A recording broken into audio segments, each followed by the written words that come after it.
सम्मान।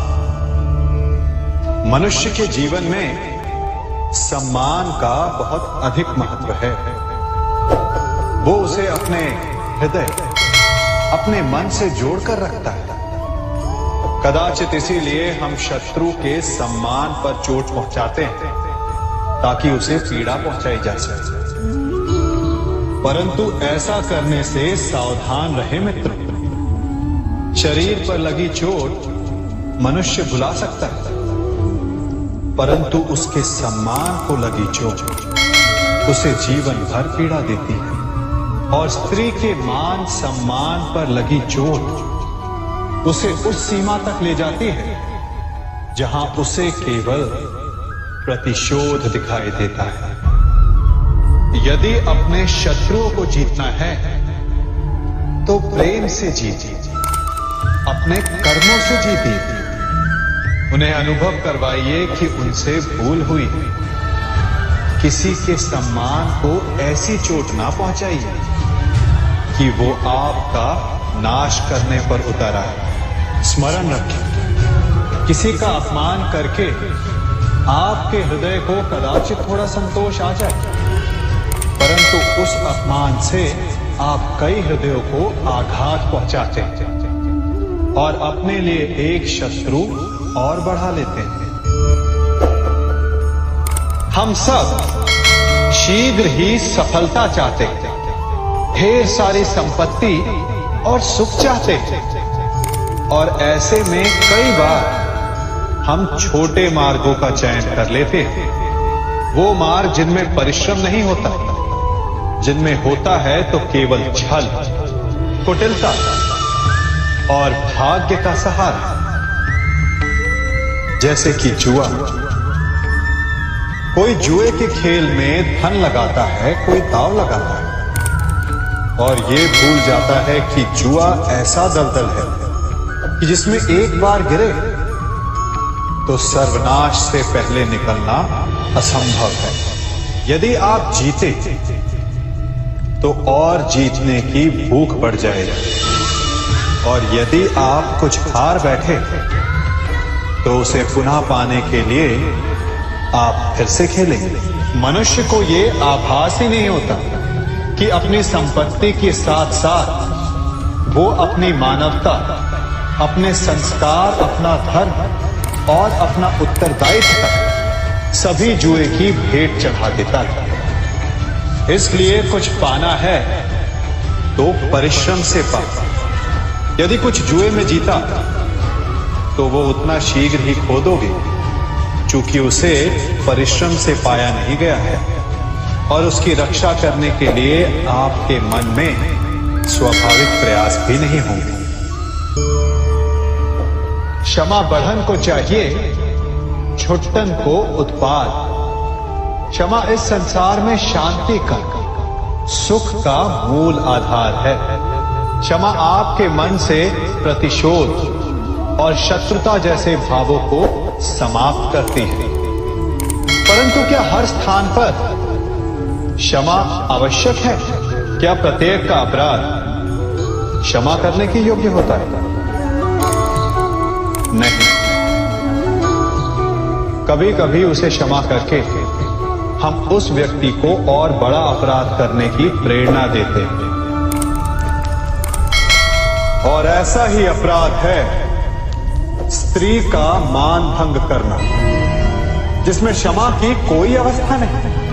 यदि सिंह भूल से गाय के बछड़े का अखेट कर ले तो उसे क्षमा किया जा सकता है, परंतु यदि वो नरभक्षी हो जाए तो उसके केवल दो स्थल होते हैं, या तो पिंजरा या फिर मृत्यु की गोद। कुछ परिस्थितियों में क्षमा के स्थान पर दंड देना आवश्यक होता है, क्योंकि ये दंड का भय ही है जो लोगों को वो अपराध करने से रोकता है। संसार में सबसे बड़ा क्या है? अभिमान और बाहुबल, या विश्वास और आस्था? निश्चित रूप से बाहुबल के महत्व को नकारा नहीं जा सकता। मनुष्य अपने बाहुबल से पर्वत को मैदान बना सकता है, सागर सुखा सकता है, मरुस्थल में नदियां बहा सकता है, परंतु बाहुबल को सहारा होता है विश्वास का। यदि मन में विश्वास ना हो तो बाहुबल किसी काम का नहीं। वो कौन सा बल कि मोर आकाश की ओर ताकते हैं? वो विश्वास ही तो है जिसके कारण वर्षा होती है और दोनों की प्यास बुझती है।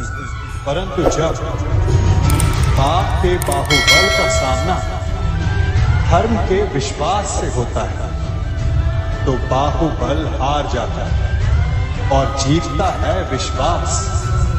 विजय होती है आस्था की। यदि आप सत्य के मार्ग पर चल रहे हैं और आप अपने इष्ट में आस्था रखते हैं तो किसी भी पापी का बल आपका कुछ नहीं बिगाड़ सकता।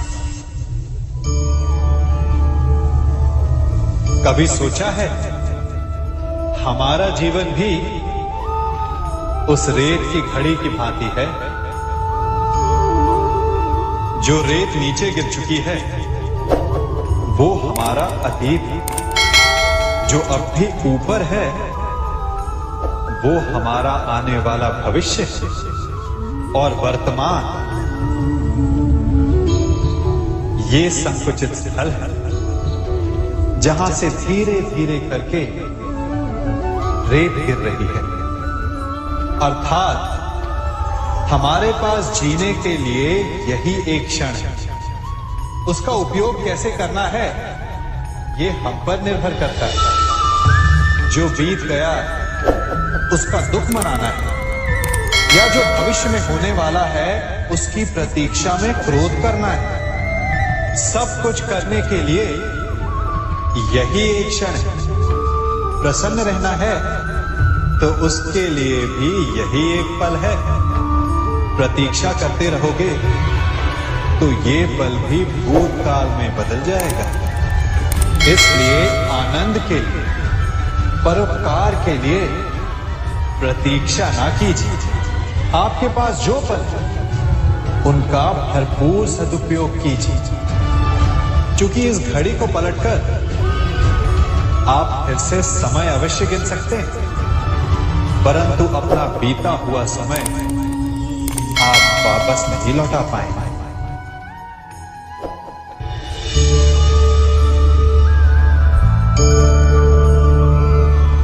मनुष्य के जीवन में संतान का बहुत महत्व है। उस संतान के लिए वो कितने कष्ट सहता है, उसे पालता है, पोसता है, और यदि यही संतान संताप का कारण बन जाए तो क्या ये उसका दोष है? अधिकतर ये दोष हमारे लालन पालन का होता है। बचपन में बालक के हठ को मानकर हमें आनंद की अनुभूति अवश्य होती है, परंतु धीरे धीरे अपने बालक के हठ को मानकर उसके हठ के दास हो जाते हैं। एक हठी उत्तंड और असंस्कारी संतान उस सूखे वृक्ष के समान होती है कि यदि जिसमें आग लग जाए तो वो सारे वन को भस्म कर डाले। और स्मरण रहे, जब उसमें अग्नि लगती है तो सबसे पहले वो स्वयं के घर को ही भस्म करती है। इसलिए जब आवश्यकता हो तो अपनी संतान के हठ का विरोध करे, उसे रोके, क्योंकि यदि समय रहते ऐसा ना किया गया तो भविष्य में इस समस्या के परिणाम गंभीर हो सकते हैं। प्रतिज्ञा, वचन, ये सब मनुष्य ने समाज को सही दिशा में रखने के लिए बनाए हैं। वो मनुष्य ही क्या जिसके जीवन में नियम ना हो, जिनका वो पालन ना करे, परंतु समय के साथ चलने के लिए नियमों को बदलना भी आवश्यक होता है, क्योंकि ये आज का समय ही तो है जो बीत जाने के पश्चात इतिहास बन जाएगा। यदि आवश्यकता पड़ने पर नियम और प्रतिज्ञा भंग ना की जाए, समय की मांग के अनुरूप अपनी प्रतिक्रिया ना बदली जाए, तो इतिहास हमें कभी क्षमा नहीं करेगा। आवश्यकता पड़ने पर आपकी तोड़ी हुई एक प्रतिज्ञा, एक बंधन कभी कभी पूरे मानव इतिहास को बड़े विनाश से बचा सकता है। इसलिए नियम, प्रतिज्ञा, वचन कुछ नहीं, कुछ है तो केवल समय, जिसके अनुरूप चलने वाला ही सफल हो सकता है।